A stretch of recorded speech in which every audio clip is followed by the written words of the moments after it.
Hello, and welcome to the second half of History 1115. I'm talking to you today from my newly repainted home office in Macon, Georgia. And if things look just a little bit sparse behind me, it's because everything that was in my office, with the exception of my desk and my computer, is now currently sitting in the hallway. At some point, I'll move everything back in.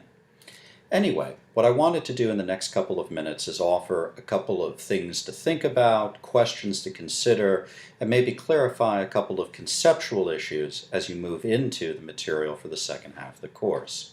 Let's begin with a brief review, and I have visuals. What's going to happen in the second half of the class is we're going to change the focus geographically. If you think back to the first half, what we've done is we started in the Middle East with the civilizations of ancient Mesopotamia, moved over to Egypt, but spent most of our time looking at the ancient Mediterranean civilizations of first Greece and then Rome. This is the Med, this is the Atlantic Ocean. In the second half of the class, as this very skillful diagram shows you, we basically move further north and we move further west into what we consider Europe today. Countries like England, France, Germany, Italy, Spain are going to play a much more prominent and indeed central role in the narrative that we'll look at in the second half of the class. So the first thing that you want to think about is how does this switch in geography and the changing geography in which Western civilization is found actually change or actually affect the influence of Western civilization. That was a terrible sentence, but hopefully you understand what I mean. The second thing I'd like to just point out is that this second half of the class covers nearly as much history in terms of time as the first half of the class. Let me give you a brief overview. Rome falls in about 476 CE, that's the date that we use, and then we have the Middle Ages, which scholars usually describe as lasting from the fall of the Western Roman Empire in 476 to the mid and late 14th century CE.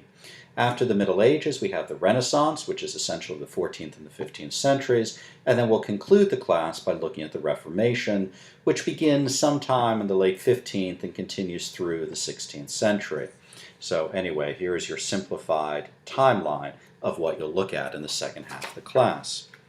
One of the first things you're going to notice, or one of the first things that you should have noticed when you saw that simplified timeline, is that the Middle Ages is a really big stretch of time, roughly 1,000 years. Now, historians have accounted for that, and because we don't study the entire 1,000-year period the same way, mostly because we have sources from some parts of it but not other parts of it, what historians have done is they've divided the Middle Ages into three distinct periods. And here are the three distinct periods. Again, beginning with Rome's fall in 476, we see the transition of Western civilization into what is called the early Middle Ages, and this lasts from 476 to about 1000.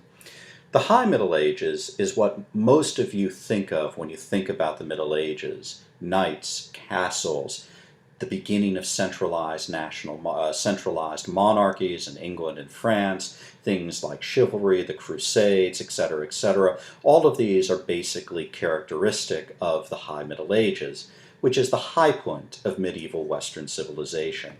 It lasts, as you can see, from about 1000 to the 13th century.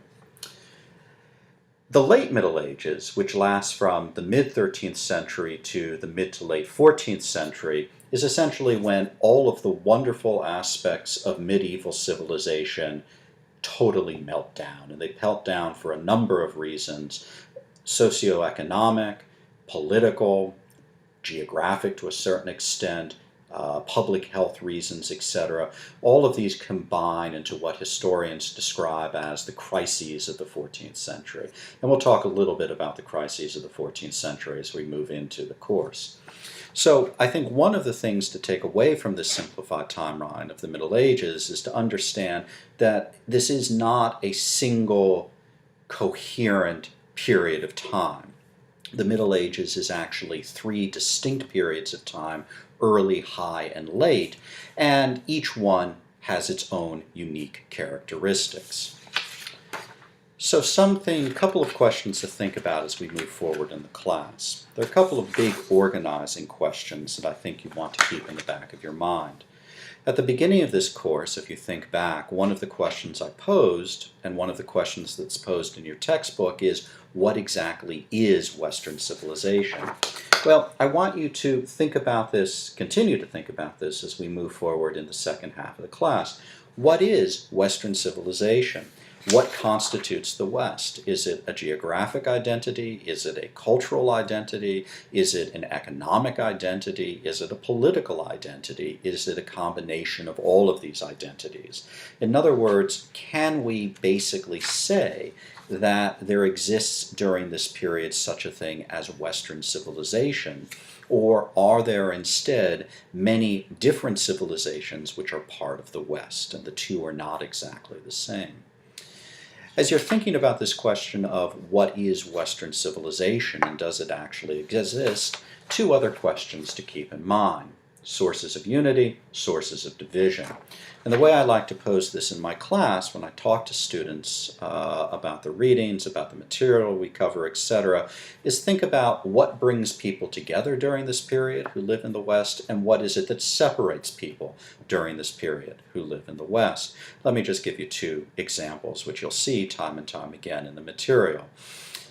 Sources of separation that continue all the way up to today: language. One of the things that happens at the beginning of the early Middle Ages is that we lose a common language, that of Latin, the language that was used for administration, for politics, and most importantly, economic commerce during the Roman Empire. Latin remains, but it basically remains a language of the privileged and a language of the religious institutions. And on a daily basis, people begin to talk in the vernacular. Vernacular is the fancy word we use for local languages like German, like French, like English, like Italian. Although, of course, there is no such thing as English, French, Italian, because you have literally hundreds of different dialects, which means that even if you all speak, for example, French, your French may not be understandable by somebody who lives 20 years or 20 miles away. So that's one example of a factor that divides Europeans, divides the West during this period. An example, of course, of something that unifies people is the Christian faith.